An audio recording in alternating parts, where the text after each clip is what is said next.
आपण हॉटेलमध्ये गेल्यानंतर सर्वात आधी मागवतो तो मसाला पापड।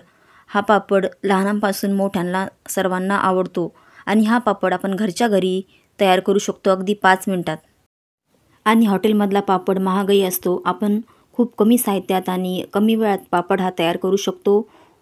खूप सोपी पद्धत आहे मंडळी। रेसिपी शेवटपर्यंत बघा। एकदम चटपटीत आणि कुरकुरीत खमंग असा भन्नाट लागणारा मसाला पापड कसा करायचा ते बघूया। त्यासाठी काय काय साहित्य लागणार आहे। सर्वात आधी आपण एक कांदा आणि टोमॅटो बारीक कट करून घेऊया। जेवढा बारीक कट करता येईल तेवढा बारीक आपल्याला कट करायचा आहे। तुमच्याकडे कटर असेल तर तुम्ही कटरने सुद्धा बारीक चॉप करू शकता। खूप बारीक करायचा आहे आपल्याला। तुम्हाला मोठे काप आवडत असेल तर थोडेसे मोठे सुद्धा तुम्ही करू शकता। अशा पद्धतीने टोमॅटो आणि कांदा हा कापून घेतलेला आहे मंडळी। आणि दोन्ही साहित्य आपल्याला एका डिशमध्ये काढून घ्यायचं आहे। एकत्र असं मिक्स करायचं आहे। तुम्ही पाहू शकता एक प्लेट घेतलेली आहे मी, त्यामध्ये दोन्ही टाकून आता मिक्स करून घेऊया आपण। आणि आता ही साईडला ठेवून देऊया। तोपर्यंत आपण पापड तळून घेऊया। तुम्हाला तळायचा नसेल तर तुम्ही भाजून सुद्धा घेऊ शकता तव्यावर थोडंसं तेल टाकून। याला जास्त तेल लागत नाही। तुम्ही पाहू शकता टाकल्यानंतर लगेच असा पलटी करायचा आहे म्हणजे पापड वाकडा होत नाही। अशा पद्धतीने तळून झालेला आहे। अजून एक तुम्हाला तळून दाखवते मी। तेल जास्त गरम नको आहे आपल्याला, नाहीतर पापड लाल होतो। पापड टाकल्या लगेच आपल्याला पलटी करायचं आहे तेलामध्ये। तुम्ही पाहू शकता अजिबात पापड वाकडा झालेला नाही, पांढरा शुभ्र असा निघलेला आहे आपला। आणि तुम्हाला तळायचा नसेल तर तव्यावर थोडंसं तेल टाकून तुम्ही भाजू शकता।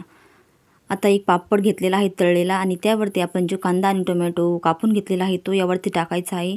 तुमच्या आवडीनुसार तुम्हाला किती आवडते त्याप्रमाणे सर्व बाजूनी छान असं पसरून द्यायचं आहे। आणि त्यावरती आता टाकायचा आहे आपल्याला चाट मसाला आणि काळं मीठ टाकायचं आहे। थोडं थोडंच टाका कारण पापडामध्ये सुद्धा मीठ असतं। आणि शेव टाकायची आहे, थोडीशी बारीक शेव। आणि यावरती चिरलेली कोथिंबीर टाकूया। धुवून मस्त कापून घेतलेली आहे हिरवीगार अशी कोथिंबीर। आणि वरतून थोडंसं लिंबू पिळूया। एक नंबर असा हा पापड आपला तयार झालेला आहे मंडळी। खूप छान लागतो।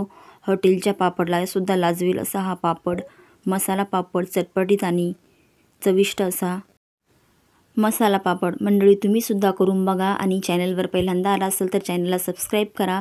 तुम्हाला ही आजची रेसिपी कशी वाटली कमेंट करून सांगा। आणि रेसिपी आवडली असेल तर एक लाईक सुद्धा करा। अजूनही खूप साऱ्या हॉटेल स्टाईल भाज्यासुद्धा मी चॅनलवर अपलोड केलेल्या आहेत, त्यासुद्धा बघितल्या नसेल तर जाऊन चेक करा। आणि आजची ही रेसिपी शेवटपर्यंत पाहिल्याबद्दल तुमचे मनापासून खूप खूप धन्यवाद मंडळी। भेटूया अशाच मस्त चटपटीत भन्नाट स्वीट आणि टेस्टी रेसिपीमध्ये। तोपर्यंत बाय बाय मंडळी।